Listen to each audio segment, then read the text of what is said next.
So Neil Peart, the drummer for Rush, passed away this weekend, or actually it was last week. So that put things into perspective a little for me. It really puts perspective on things, doesn't it? Not too much. There's too much perspective, man.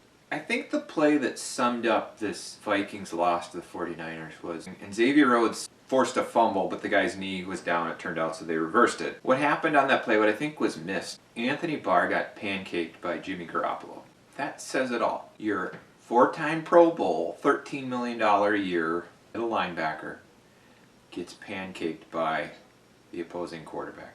That's Anthony Barr. He missed a huge tackle on a third down in the first half of the NFC Championship game 2 years ago. He gets pancaked by Jimmy Garoppolo. As long as Anthony Barr is at the center of your defense, get used to defensive collapses in big games. The Vikings' performance in this game, what does it remind me of? Week 3 against the Bills last year. Anthony Barr wants no part of Josh Allen. The game against the Broncos earlier this year. Very difficult opponent. They need the 42. Oh, he's knocked down from behind, hit by Von Miller. Two very bad teams that absolutely dominated the Vikings. In the Broncos game, luckily the Vikings turned it around in the second half, but for the first half of that game, they were annihilated by a very bad team. This is what Mike Zimmer teams do. He comes in with his mindset of, I'm going to run the ball, and we're going to play prevent defense the whole game, and they get crushed. What happens with the Vikings is if they have a really big win, a really good win, look at that Cowboys game. They beat the Cowboys at Dallas. What happens the very next week? It's Ham. Look at that great stand right there. They play the Broncos and get crushed in the first half. Because when good teams, really good teams have really good weeks, you know what they think? Gee, we want to be even better next week. They look back at the things that went wrong that week and try to correct them still. The Vikings and Zimmer coach teams, what they do is they say, oh, gee, we won. We beat a good team. Hey, we're good. We got nothing to work on. We'll just show up next week and win. That's the mindset of the Vikings under Zimmer. Kirk Cousins was awful again. Looked just like the Green Bay game. I mean, the offense was just so awful. It's really hard to pinpoint the root cause when everything is so bad. I mean, we can blame the O-line, we can blame the play calling, we can blame the fact that Dalvin Cook looked like he couldn't outrun Kathy Bates. But, you know, the play that summed it up for me, on Kendricks got an interception late in the first half. Huge play. Vikings get the ball, they start moving the ball, and Cousins just made this awful short arm pass that was way short and nowhere near Diggs. That's Cousins. When Cousins is out of sorts, he just can't do a damn thing. There was a game against the Packers last year. Vikings actually won that game, but they started out so badly. And Chris Collinsworth made this comment. And it just doesn't look like pro football. When Cousins gets out of sorts, when he's not in his happy place, which is a lot of the time, he is worse than anybody in the league. Softer. You don't see other quarterbacks, even mediocre NFL quarterbacks, short-arming throws like that constantly. Neil Peart passed away. I'm thinking a lot about Rush. Rush was a band of technicians.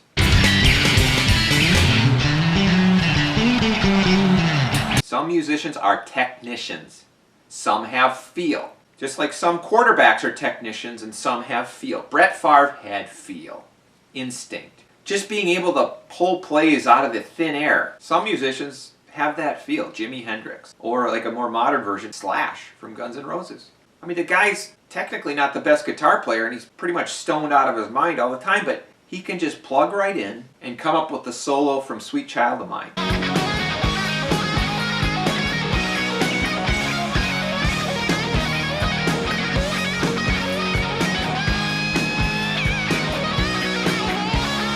Off the top of his head. He's not thinking. He's just channeling what's in his soul through his fingers. It's all feel.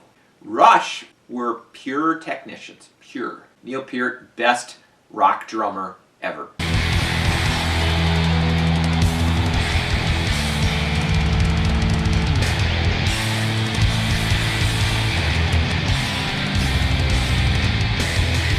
But if you ever saw Rush live, as I did, they followed the exact same script every night.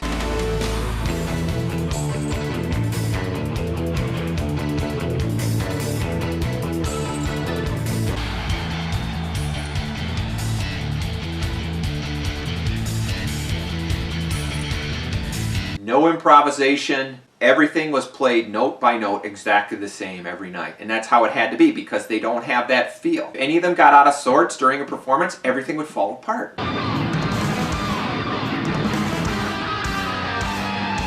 Peyton Manning was a great technician. He was like the Rush of the NFL. Intellectually, he got it as well as anybody, that quarterback position, how to run an offense. He was basically an offensive coordinator on the field. But he didn't have the feel as much. When things started to go south, he would wilt a lot of the times. Kirk Cousins is a technician, but certainly not at the same level as Peyton Manning. Kirk Cousins is not the Rush of the NFL. He's like a Rush cover band, a mediocre Rush cover band. They can get through Tom Sawyer and make it sound decent. Modern day warrior, mean pride, today's Tom Sawyer, mean pride. But that's about it. I mean, Kirk Cousins has zero feel for anything. Zero feel for the pass rush. Zero ability to improvise. So what does that mean if Kirk Cousins is this technician, if he doesn't have this feel, and you have a bad offensive line? What does that say? You are guaranteed to get your butt kicked if you put Kirk Cousins in 3rd and 8 and 3rd and 10 every drive. What you're going to do is have 3 and outs every drive like they did against the 49ers. How about that play calling, though? We got to see the dump off screen to the tight end again. I mean, that's why I don't want to blame Cousins too much. You just see these play calls, it's like, what the heck is this? I mean, they had that one good drive where they threw it deep to Diggs for the touchdown. Let's take some more shots. This is working. This is the only thing that can work. No, let's do the dump off screen, not only to a tight end, but to our slowest tight end. So we're going to criticize Cousins. Let's criticize Dalvin Cook. Yesterday, Dalvin Cook couldn't have outrun Kyle Rudolph if Kyle Rudolph was in a potato sack. I mean, literally, he couldn't do a thing. He didn't make one play. We better not pay Dalvin Cook. This guy who hasn't been healthy any of his 3 seasons. It's not all Kirk Cousins. 2015, this happened. They collapsed late in the season. Who was the quarterback then? Teddy Bridgewater. 2016, they collapsed late in the season. Who was the quarterback then? I don't even remember, and I'm not going to look it up. It wasn't Kirk Cousins. This happened in 2017. Second half of the Saints Minneapolis Miracle game and the NFC Championship game. Who was the quarterback? Case Keenum. And in the last 2 years, last game of last year, last game of this year, team collapsed. This time, it was Kirk Cousins the past 2 years. But this happens under any quarterback who plays for Mike Zimmer. This is what happens. His teams collapse. The common thread is Mike Zimmer, and the other common thread is Rick Spielman. These are the 2 guys that are responsible for these late season collapses. Not just late season, but any big game, there tends to be these collapses.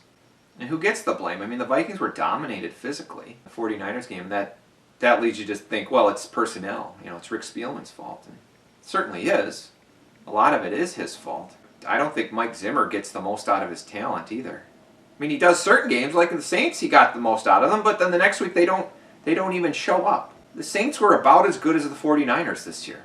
And the Vikings beat the Saints. They got killed by the 49ers. There's a problem with the effort the Vikings gave against the 49ers. I also liked how Cousins got sacked on a 1st down, and the Vikings just gave up on that drive. It was on 1st down, so then it's like 1st and 15. They just gave up. But I can hear the homers, defending Mike Zimmer. Oh, Mike Zimmer, he got us to the playoffs again. He gets us to the playoffs every other year. He's got one of the best winning percentages in Vikings history.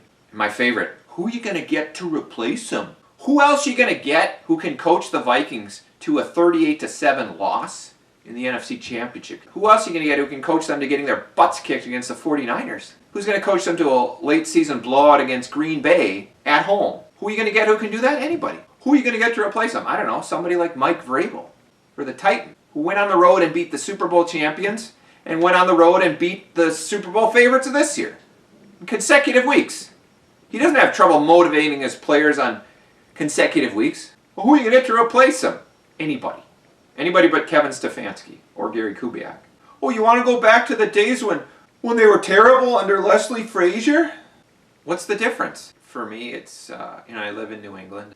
I've seen, I think, was it 6 Super Bowls? Patriots have won, and they've been to like 9 or 10. And what you see when you watch the Patriots is they show that, hey, if you have really well coached, you can be a contender every year, a contender for the Super Bowl, and get to or near the Super Bowl every year. So that's why I come in at like, hey, the Vikings, under Mike Zimmer, if he was that good of a coach, they would have gotten to a Super Bowl by now. I've seen enough. We've all seen enough to know they will never get to a Super Bowl with Mike Zimmer. But, you know, there's bigger things. Neil Peart died this week. I'm just going to focus on that this week. Neil Peart. And, I don't know. Next year, we'll see what moves the Vikings make in the offseason.